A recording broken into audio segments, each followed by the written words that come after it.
Hello everyone, this is the review video for Chapter 17, which is on process costing. So companies that use process costing are going to mass produce large quantities of what they call homogeneous goods, goods that are exactly the same to one another. So there's nothing special about them. We're mass producing, in this case, a fictitious product called calculators, but it could be anything from cell phones to video game controllers to pillows. Anything where people just make a ton of units that are exactly the same will use process costing.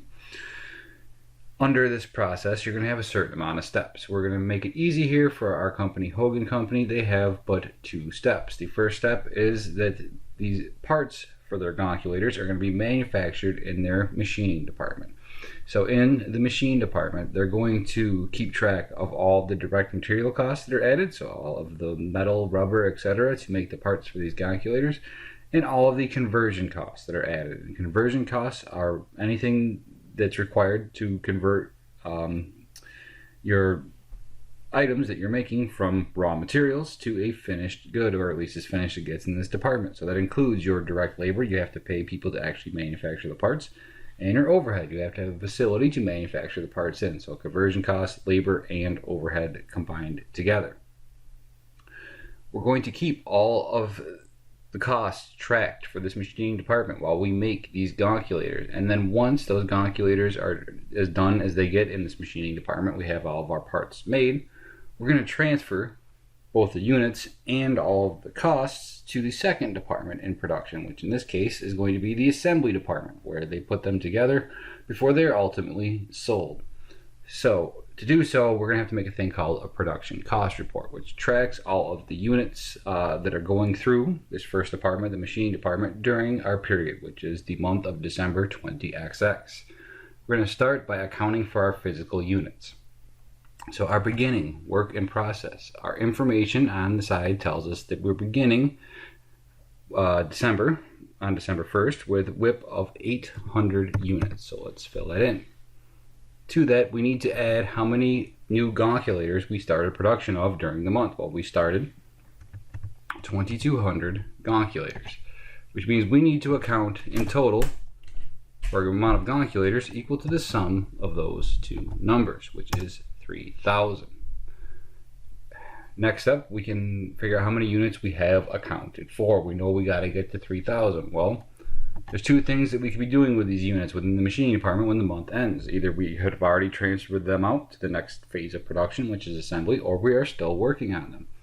Our information tells us that the machining department completed and transferred out 2,000 units during the month of December, and they're ending the period with 1,000 calculators, which they are still working on, which means that the total number of physical units that we have accounted for is 3,000. And those 2 numbers should always match. Your units to account for and total units accounted for should always be the same. Now we have to convert these ending units into what they call equivalent units. As you see from our information at the very bottom, there's a thing that says degrees of completion. We have these 1,000 units in ending WIP, and those units in ending WIP have already had 80% of their direct material costs put into them and 50% of all the conversion costs put into them. So we are going to convert those to a thing called equivalent units, which basically says, okay, instead of having a whole bunch of units partially completed for the same amount of money, how many units could we have fully completed? And to do so, what you do is you take your number of units in ending WIP and you multiply it by the percent of completion for that particular cost. Well, these calculators are 80% complete for direct material. So if we take that 1,000 and multiply it by 0.80, it says that we put about as many materials in as it would have taken us to complete 800 units. We're going to do the same concept over here for our conversion costs. They're 50% complete, which means having 1,000 units, which are half finished, would have cost us about the same as fully completing 500 units, which makes sense if you think about it. For completed and transferred out, we would not have sent these units out of the machining department to our second department, the assembly department, if they were not completely done for materials costs and conversion costs. So for this row right here, it's always the same because they have to be 100% complete for both materials and conversion costs, or you wouldn't have transferred them out. So for your total units accounted for, or your equivalent units of production as it's called, you simply just add these two numbers together. For direct materials, we have about 2,800 equivalent units of production, and for conversion costs we have 2,500. So that is the unit section. Now we have the cost section, and this is still inventory we're talking about, which means you have different options of how you're going to value it. You could use LIFO, you could use AVCO, the weighted average method, but what you can't use is LIFO, because you're always assuming that the first units that you finished or you started working on are the first ones that are going to be completed to be transferred. It doesn't make any sense to say the last unit that we started is always the first one we're going to send off to the next department. It doesn't make any sense logically. So for production cost reports, you can use FIFO, or you can use weighted average or AVCO. You can't use LIFO. That's completely illegal. To keep things simple, we're only going to focus on the weighted average method, but I do want you to know that there's different ways to do this besides just this method. So let's start with our costs. For direct materials, our information tells us that our beginning WIP had $30,000 worth of direct material costs already in it. It also had $12,000 of conversion costs, which means that beginning WIP inventory that we started the period with already had $42,000 worth of costs put into it from the prior period. Well, how much cost did we add during the period? And again, our information tells us that we added $40,000 worth of direct material costs to all of these units, and we added another $38,000 worth of conversion costs.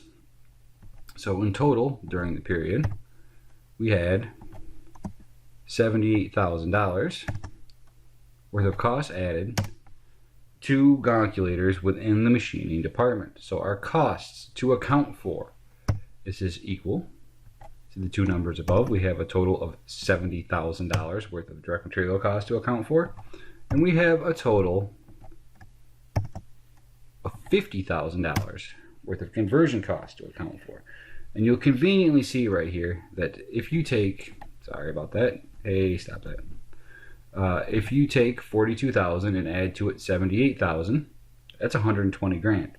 70,000 plus 50,000 is also 120 grand. So at this point, this number in the bottom right corner over here, your total cost to account for, which is 120 grand, should be equal to the total of these two numbers as well as these two numbers over here.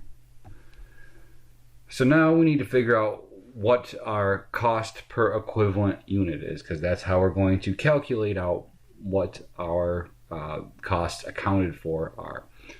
And to do that, you need to divide by the total equivalent units of production. Well, that information is right up here. So the total units accounted for is 2,800 for direct materials, and it is 2,500 for conversion costs. So we just bring these numbers down. And if we paid $70,000 in direct material costs to produce 2,800 equivalent units, that means each gonculator that we made during the period had about $25 of direct material costs put into it. And if we paid $50,000 in conversion costs to make the equivalent of 2,500 completed units, each gonculator we made had about $20 worth of conversion costs put into it.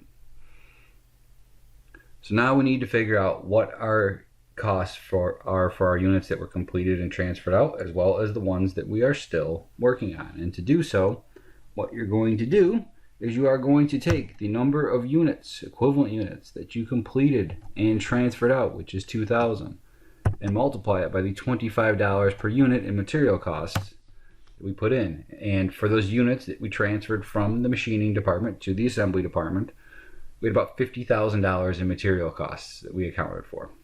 For ending WIP, we take our equivalent units of production just in ending WIP, which is 800, and we multiply that by our cost per equivalent unit, which is 25 bucks. And then we have $20,000 of material costs in our ending WIP that we are still working on. And in total, we have accounted for $70,000 worth of direct material costs for the period. Let's do the same thing for conversion costs. We take the 2,000 gonculators that we completed and transferred out, multiply it by the $20 per gonculator conversion cost, and it's $40,000 in conversion costs that were added to the gonculators to which we completed and transferred to the next phase of production. For our units still in ending WIP, we take our equivalent unit of production, which is 500, multiply that by the $20 cost per equivalent unit. That is 10,000, which means that in total, between the units that we transferred out and the units we're still working on, we've added about $50,000 of conversion costs within the machining department.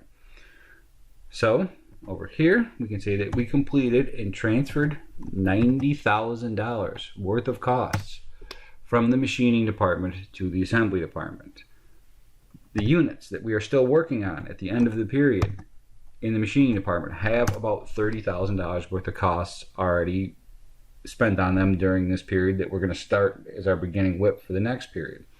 And the same thing that we had above, 70,000 plus 50,000 is going to give us $120,000 worth of cost to account for, which also is the sum of 90,000 and 30,000.